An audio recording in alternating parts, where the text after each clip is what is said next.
السلام عليكم. إلا سئلتي مغربي على الصحراء كيف ما كان من أي طبقة اجتماعية أي توجه فكري غيجاوبك أنها مغربية. وإلا سئلتي شخص خارج المغرب في أغلب الأحيان تلقى إجابات مختلفة. كان لا يقولك أول مرة نسمع بها، وكاين لا يقولك أنها دولة ذات سيادة تحت حصار مغربي، واللي قلب شوية في الموضوع يقولك أنها صحراء تحت سيطرة المغرب ونايضة فيها حرب أو نزاع بين المغرب وجبهة البوليزاريو. وإلا سولتي هل هي مغربية أو لا، كل مرة تسمع جواب على حسب طريقة تفكير كل واحد. كاين لا يقولك مغربية، كاين لا يقولك ما كنفهمش أو ما كنتدخلش في السياسة، وكاين لا يقولك المغرب محتل للصحراء. وموضوع اليوم هو نجاوب على سؤال واحد: هل يمكن للصحراء أن تنفصل عن المغرب يوما ما؟ أو بصيغة أخرى، علاش الصحراء الغربية غتبقى ديما مغربية؟ باش نجاوب لك على هذا السؤال ما غنحتاجوش نعتمدوا غير على تاريخ عميق، بل نقدروا نعتمدوا حتى على الحاضر والشي اللي كيفرضوا الأمر الواقع. اجي دابا نتعرفوا على هاد الأسباب ونجاوبوا على سؤال آخر: شنو ممكن يوقع إذا انفصلت الصحراء عن المغرب؟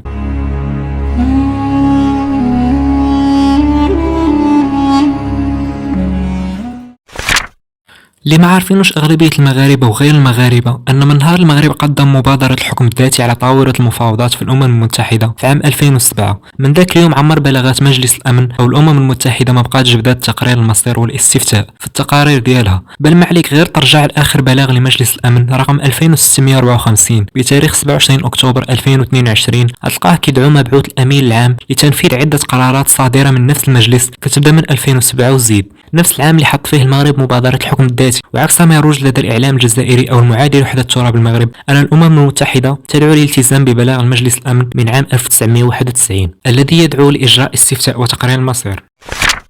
مشكل الصحراء كان وليد فترة اللي كتعرف بالقطبين، هما صراع الرأسمالية والشيوعية. وبما أن المغرب كان في صف المعسكر الغربي، فجميع اللي كانوا كيدعموا البوليزاريو كانوا من المعسكر الشرقي، بحال الجزائر وليبيا القذافي والفيتنام وكوريا الشمالية وكوبا وإلى آخره. وهذا الشيء كان كيتسمى بحرب الوكالة، هو في بلاصة ما يتصارعوا الجيوش ديال الامريكان والاتحاد السوفيتي، بل بجوج كيدعموا فصيلين متصارعين بالسلاح. ولكن النهار اللي انهار فيه الاتحاد السوفيتي في 1991 وانتهاء الحرب الباردة، منذ ذلك اليوم حرب الوكالة قلت. وبالإضافة بان أن الاشتراكية ونظام الحزب الواحد لا جدوى منه وغير نافع لبناء اقتصاد قوي وبنية اجتماعية متقدمة، ونفس هذا النظام والفكر اللي كانت كتبعه البوليزاريو مع الدول اللي في صفها. ومنذ أواخر الثمانينات حتى التسعينات أغلب هاد الدول بدأت تتغير نحو التعددية الحزبية والانفتاح الاقتصادي. كما قلت لك أنا الوقت تبدلات، حيث القرن اللي فات كان عامر بالانفصال والثوار والانقلابات، وكل من أراد تأسيس دولة والانفصال كان يسهل عليه الأمر، ما حد أنه سيعلن ولاؤه لطرف من هاد القطبين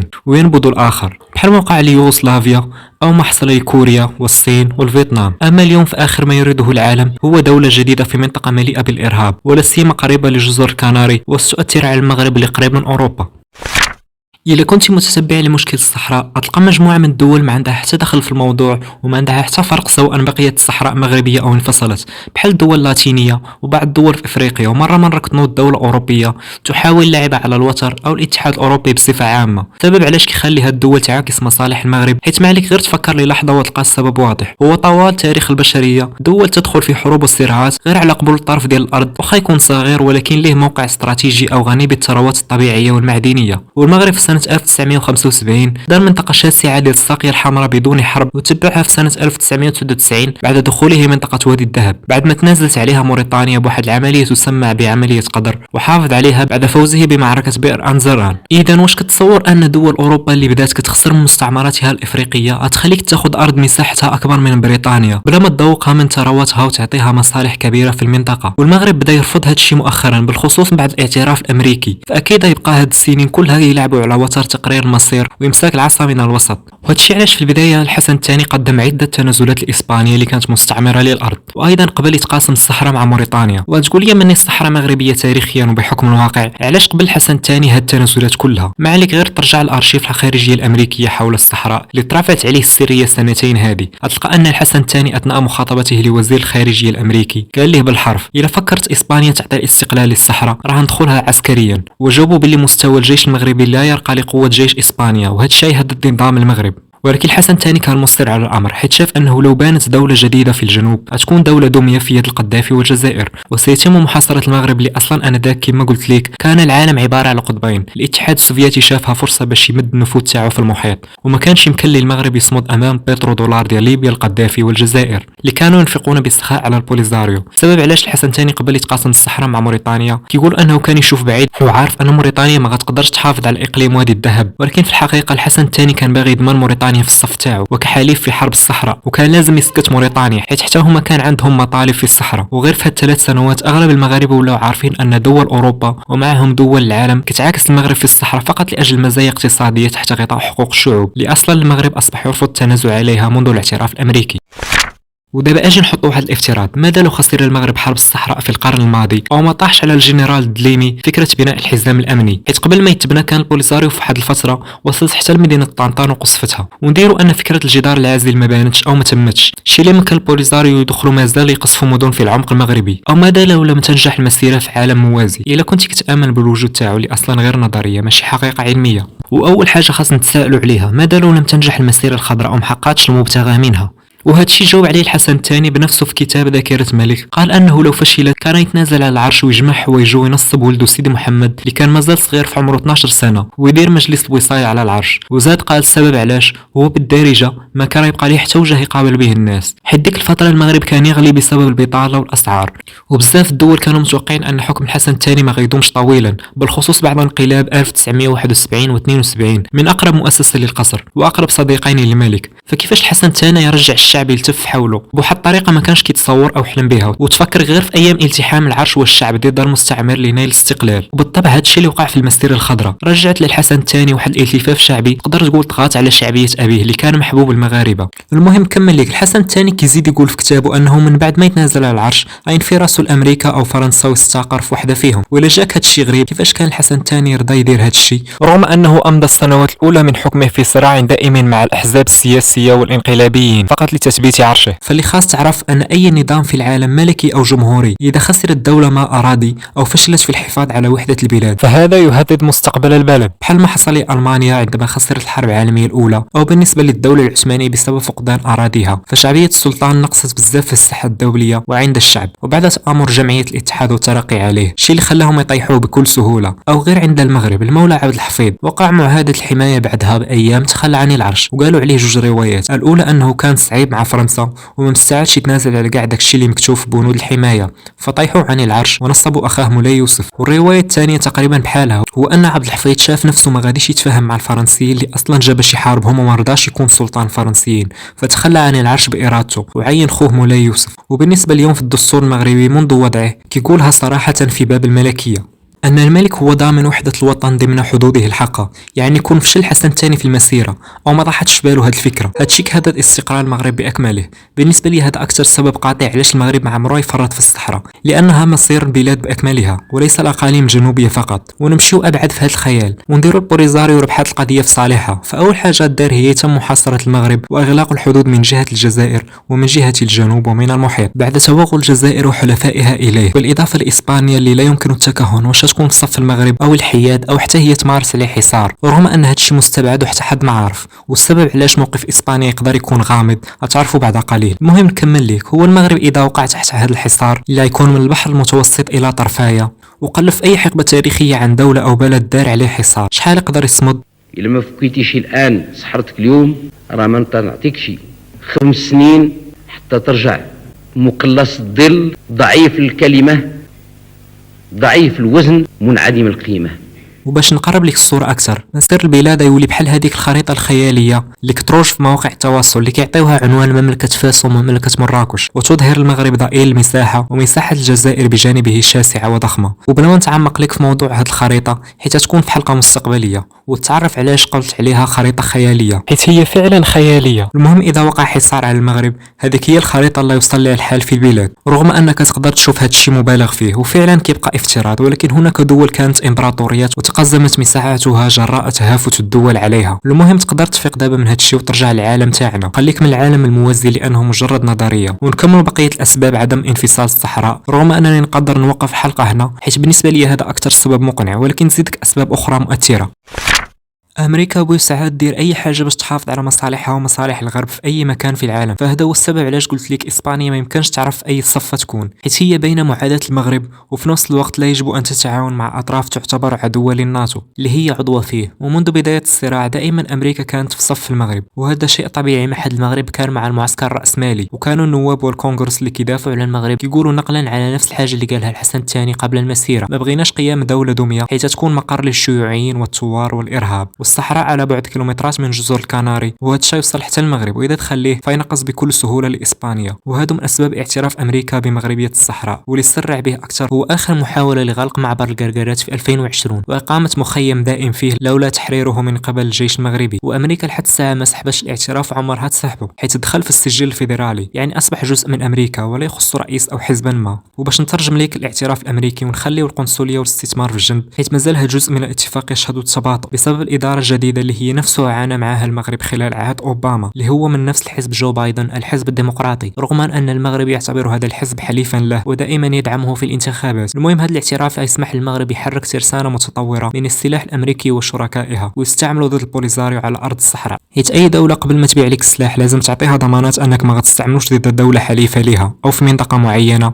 وهذا الشيء اللي كان في اغلب الاحيان قبل الاعتراف الامريكي. فعلا المغرب يستعمل اسلحه هذه الدول على ارض الصحراء رغم انها لا تعترف بسيادتها على الصحراء، ولكن بعضها تدخل في الحفاظ على السلم في المنطقه.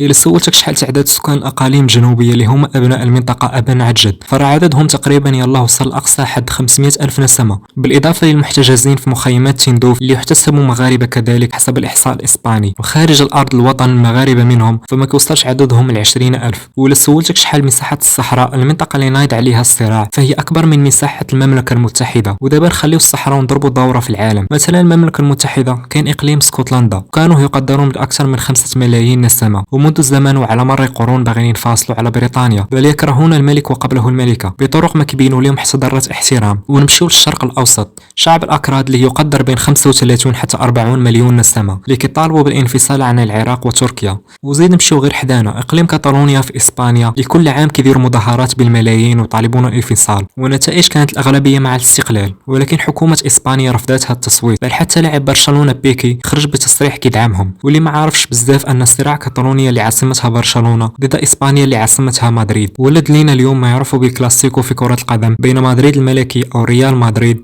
ونادي برشلونة. ومازال الكثير حول العالم يرغبوا في الانفصال واقامة دولة. وباش بلا ما نطول ليك، هو ان هاد الشعوب المشترك بينهم هو عندهم لغتهم وهويتهم وتاريخهم، وبعضهم كان كيان مستقل ودا السياده في وقت من الاوقات، ولكن ما غيقدروش ياخذوا استقلال لانه بكل بساطه كل دول العالم تبحث عن الوحده، وحتى حد ما باغي ولاده دول جديده او تقدر تسميه نفاق سياسي. هو انا نفس ديك الدول اللي ما عطاتش حق الشعب في تقرير مصيري بحال اسبانيا اللي عامره انفصال. لولا وجود النظام الملكي لتقسمت اسبانيا في القرن الماضي، حيث كانت عامره بحروب اهليه بين فرانكو وعده جبهات، حتى رجع النظام الملكي في عام 1975 الشيء اللي عطى لهذه المناطق حكم ذاتي. ونرجعوا لقصه الحكم الذاتي مجددا في حلقه مفصله، حيث اصبح المغرب يتفاوض فقط على الحكم الذاتي وحتى حاجه خارج هذا الموضوع. باش تفهم هذه المفاوضات كيفاش، ماشي كيرغبوهم او يطلبوهم باش يقبلوا الحكم الذاتي، بالطبع لا، ولكن كيتفاوضوا كيفاش يكون شكل هذا الحكم الذاتي، لانه ما عندوش تعريف او شكل محدد، كيتبدل من دوله لاخرى.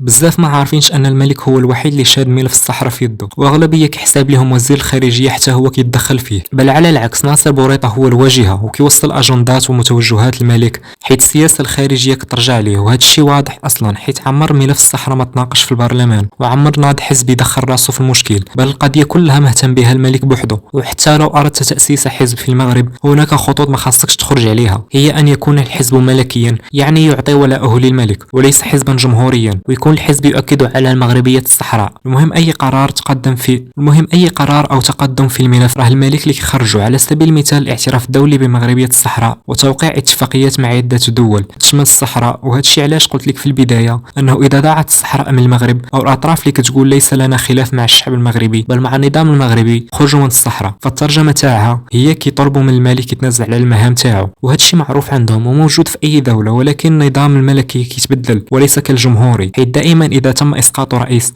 فيتم انتخاب أو تعيين رئيس مؤقت، حيث هذا الشيء كيفرض الأمر الواقع. ولكن النظام الملكي عكس ذلك، فالملك يحمل على ظهره إنجازات أجداده وأسلافه، ولكن إذا فشل فكيهدد مستقبل أحفاده ومصير البلاد ككل. على سبيل المثال اليابان اللي بانت كقوة عظمى في بداية القرن العشرين وحققت تطور اقتصادي وعسكري ملحوظ، وكل هذا بفضل الإمبراطور ميجي وكمل عليه ولده هيروهيتو. ولكن نهار استسلمت اليابان في الحرب إمبراطور نقصوا ليه صلاحيات بزاف، تولى فقط إمبراطور يسود ولا يحكم. ولولا عراقة تقاليد اليابان اللي كان لهم ولاء طويل الأمد مع الإمبراطور والخدمة اللي قدمها لليابان في تطويرها لتم إسقاط سلالته، مثل ما حدث لبقية السلالات الملكية في العالم اللي ما طورتش البلاد ونقصت شعبيتها لدى شعوبها رغم ما قدم أسلافهم من الانتصارات والإنجازات.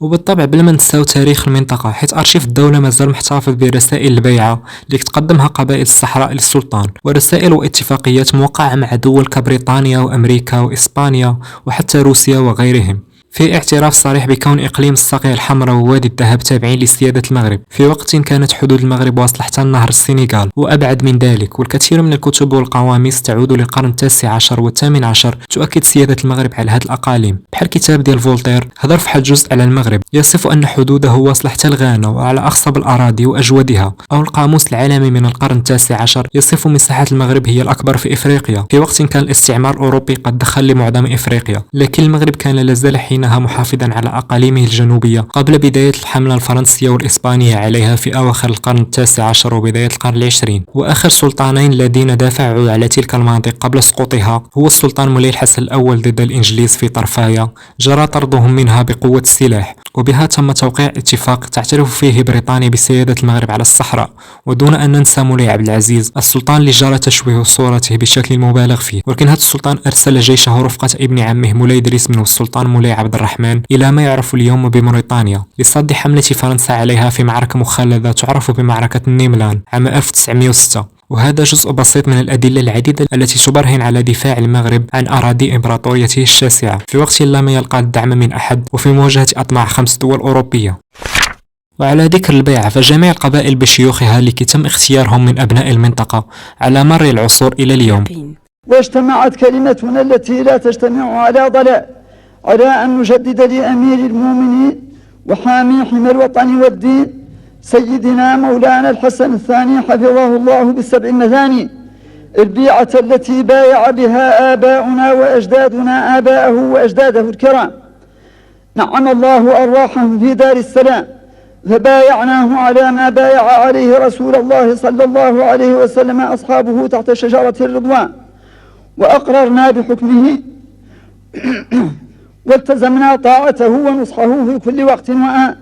كلهم يقدموا ولاءهم الديني للسلاطين وملوك المغرب، على عكس ما تتبعه البوليزاريو هو الفكر الشيوعي ونظام الحزب الواحد بالإضافة للنظام القبلي، أي تفضيل قبيلة على أخرى في الامتيازات الإدارية والمحاكمات.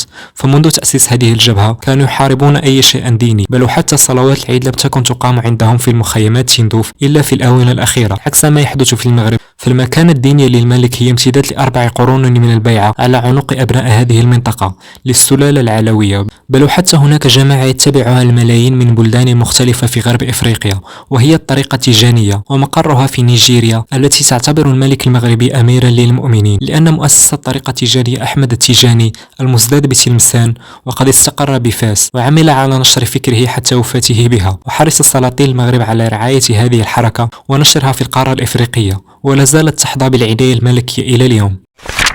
شيء آخر يؤكد أن المغرب ما غاديش يتنازل عن هذه المناطق مهما كلف الثمن هو المشاريع التنموية اللي كتشهدها المنطقة كالجامعات والمستشفى الجامعي وتشييد ميناء الداخل الأطلسي لا يتم تدشينه في السنوات القادمة، وإعطاء انطلاقة بناء ميناء القويرة وإعمار القرقارات وغيرهم من الاستثمارات. هذا الشيء يبرهن للعالم أن المغرب يمارس سيادته الحقة على هذه الأقاليم وليس احتلالا كما يدعي البعض، حيث الاحتلال لا يبني ويشيد بل فقط يأخذ من المستعمرات. منذ أن شيد المغرب الحزام الأمني أو الجدار الرملي قلب الموازين القوى لصالحه، وأصبح يصد هجمات البوليزاريو اللي كانت على شكل حرب العصابات، وملأ المنطقة بالألغام والرادارات والراجمات والدبابات الجاهزة لقصف العدو، وهو عبارة على خنادق ثم جدار ارتفاعه 3 أمتار. منذ تأسيسه تم وضع حد لتهريب المخدرات والبشر والسلاح الذي كانت تقوم به البوليزاريو. كاين اللي كيعتبر هذا الاتفاق اللي وقعوا المغرب وقبوله بالاستفتاء انهزام ليه، ولكن الا قريتي غير جزء من حرب الصحراء بلا ما تحتاج تقراه كامل فغتعرف انه انتصار كاسح للمغرب. اول حاجه حيت المغرب بقى في الصحراء وما خرجش منها، يعني ربح الارض، وثاني حاجه يقدر يوقف حرب كانت تنهك الاقتصاد والسبب في ازمه التضخم اللي عرفها المغرب في منتصف الثمانينات، حيت المغرب كان لازم عليه يشري سلاح ويزود بالمؤن والعتاد الجيش اللي في الصحراء بلا اي موارد للنجاة. في مقابل ذلك كانت البوليزاريو ينفقون عليهم بسخاء الداعمين لها من الجزائر وليبيا القذافي، وهذا الاخير وقف الدعم تاعو سنه 1984 بعد ما قام الصلح بينه وبين الحسن الثاني واتفقوا على بناء المغرب عربي، وكان سبب في ضعف البوليزاريو بشكل كبير في ذاك الوقت، وبقيه الجزائر فقط هي من تدعمها. وفي الاخر تقول لي هذا الملف راه موجود في لجنه تصفيه الاستعمار. وايضا هناك بعثه المينورسو اللي هي اختصار لبعثه الامم المتحده للاستفتاء في الصحراء الغربيه. نجاوبك بعد على الاولى، هو ان الصحراء ماشي غير بوحدها اللي كاينه في هذه اللجنه، بل 16 اقليم اخر موجود فيها. وبالنسبه للصحراء المغربيه فالمغرب اللي حط الملف تاعها في هذه اللجنه سنه 1963 مطالبا بخروج اسبانيا منها، وهذه اللجنه اصلا انشئت خصيصا لانهاء الاستعمار الاوروبي حول العالم، الاستعمار اللي بدا من القرن ال19 الى ال20 وليس الى ما قبله. والا فسنعتبر انه الدوله العثمانيه استعمار، او المغرب كذلك من كانت الحدود ديالو تصل الى غانا، او ابعد من ذلك فيتم اعتبار الدوله الامويه استعمارا. المهم بخصوص لجنة تصفية الاستعمار، مني كنشوف صفحتها على موقع الرسمي للأمم المتحدة هناك 16 إقليم، وكل إقليم مكتوب الدولة المديرة له أو المستعمرة، وكلها دول أوروبية أو أمريكية، إلا إقليم الصحراء فلا يعتبر أن المغرب يجب عليه الخروج منها ولا يذكر اسمه أصلا في القائمة. كما قلت لك اللجنة مخصصة فقط لإنهاء الاستعمار الغربي، أما المغرب فقبل دخول إسبانيا لذلك الإقليم كان تابعا للمغرب، وهذا الشيء حسب رأي المحكمة الدولية في عام 1975. حتى نهضر على هذا الشيء في حلقة مفصلة خصيصا عن قضية الصحراء، لأن المغرب لم يكن في صراع عليها منذ 1975 بل منذ القرن الثامن عشر. ومن كنقول منذ القرن الثامن عشر فما كنقصدش به بين المغرب والبوليزاريو أو بين المغرب والصحراويين، بل بين المغرب وأوروبا. وبالنسبة للاستفتاء اللي نقدر نختصر فيه هو أن هذه العملية تلقيها الأمم المتحدة كحل على أي منطقة في العالم تعاني من الصراع،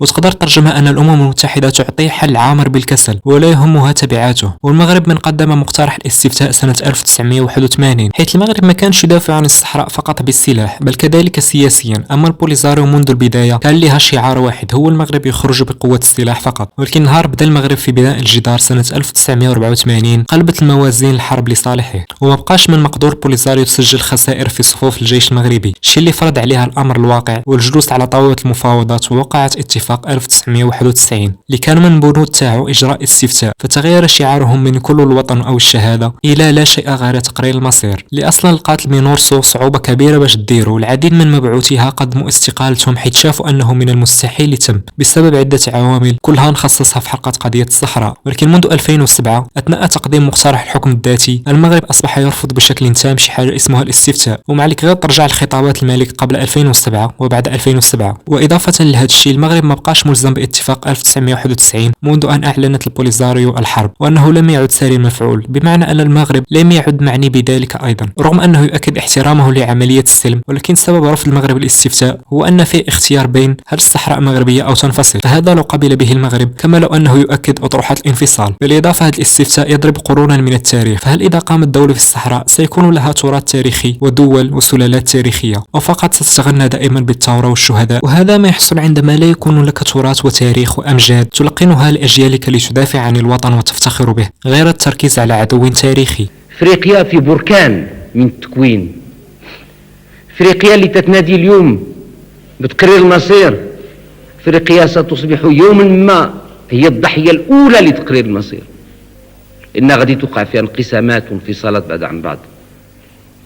وبغيتي شعبي العزيز حينما تقع مثل هذه يسبقك لمسيرة استرجاع، يسبق المغرب شعب آخر من غير المغرب؟ لا أرضى لك هذا شعبي.